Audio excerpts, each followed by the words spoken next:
This group and its leader, a person named Osama bin Laden, are linked to many other organizations in different countries, including the Egyptian Islamic Jihad and the Islamic movement of Uzbekistan. There are thousands of these terrorists in more than 60 countries.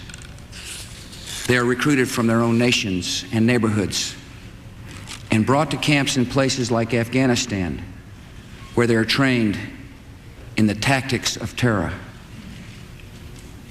They are sent back to their homes or sent to hide in countries around the world to plot evil and destruction.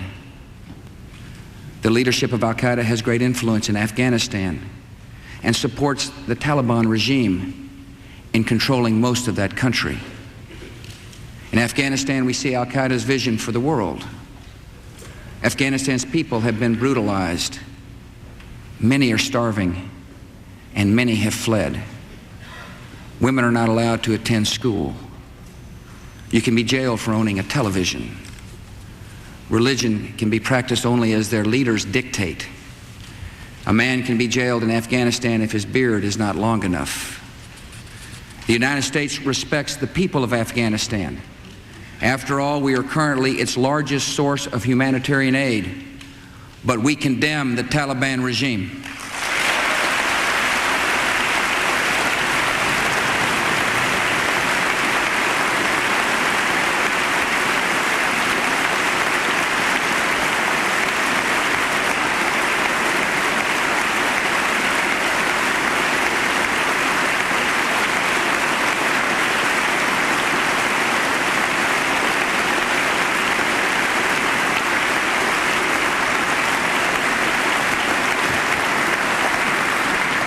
It is not only repressing its own people, it is threatening people everywhere by sponsoring and sheltering and supplying terrorists. By aiding and abetting murder, the Taliban regime is committing murder. And tonight, the United States of America makes the following demands on the Taliban.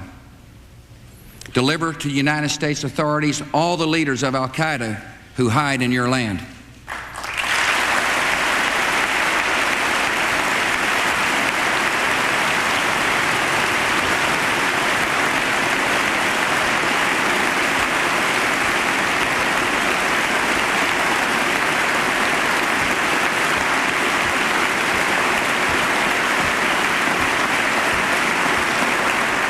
Release all foreign nationals, including American citizens you have unjustly imprisoned.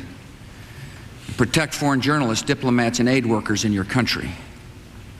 Close immediately and permanently every terrorist training camp in Afghanistan and hand over every terrorist and every person in their support structure to appropriate authorities.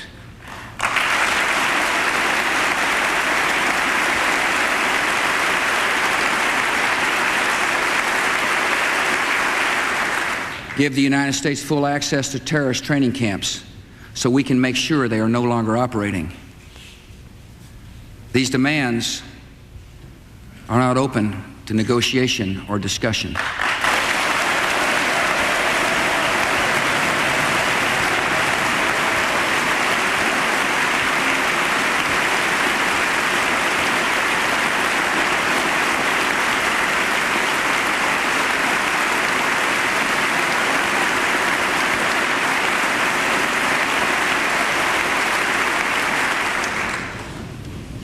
The Taliban must act and act immediately.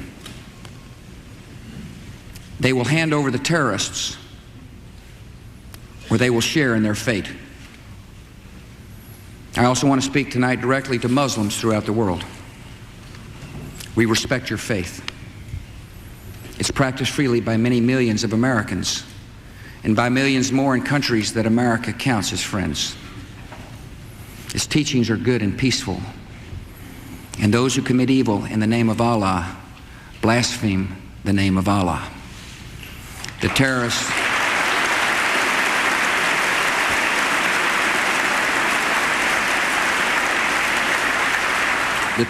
are traitors to their own faith, trying in effect to hijack Islam itself. The enemy of America is not our many Muslim friends. It is not our many Arab friends. Our enemy is a radical network of terrorists and every government that supports them.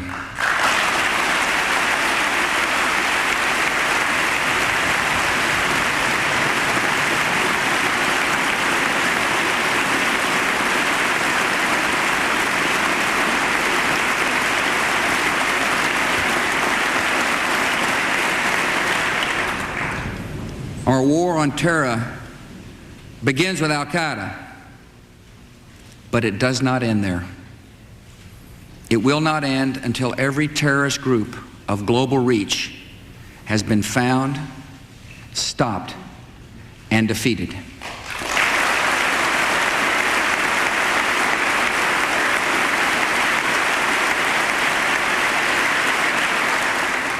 Americans are asking, why do they hate us? They hate what they see right here in this chamber, a democratically elected government. Their leaders are self-appointed. They hate our freedoms, our freedom of religion, our freedom of speech, our freedom to vote and assemble and disagree with each other. They want to overthrow existing governments in many Muslim countries, such as Egypt, Saudi Arabia, and Jordan. They want to drive Israel out of the Middle East. They want to drive Christians and Jews out of vast regions of Asia and Africa. These terrorists kill not merely to end lives, but to disrupt and end a way of life. With every atrocity, they hope that America grows fearful, retreating from the world and forsaking our friends. They stand against us because we stand in their way. We're not deceived by their pretenses to piety. We have seen their kind before. They are the heirs of all the murderous ideologies of the 20th century.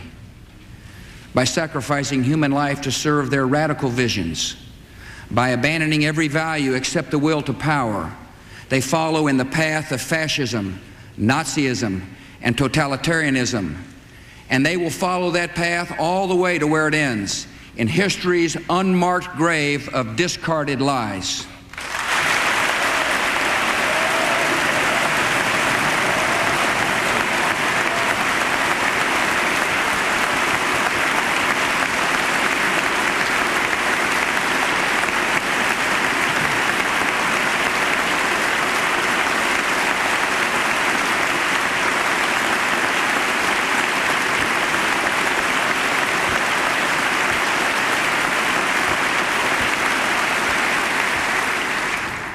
Americans are asking, how will we fight and win this war?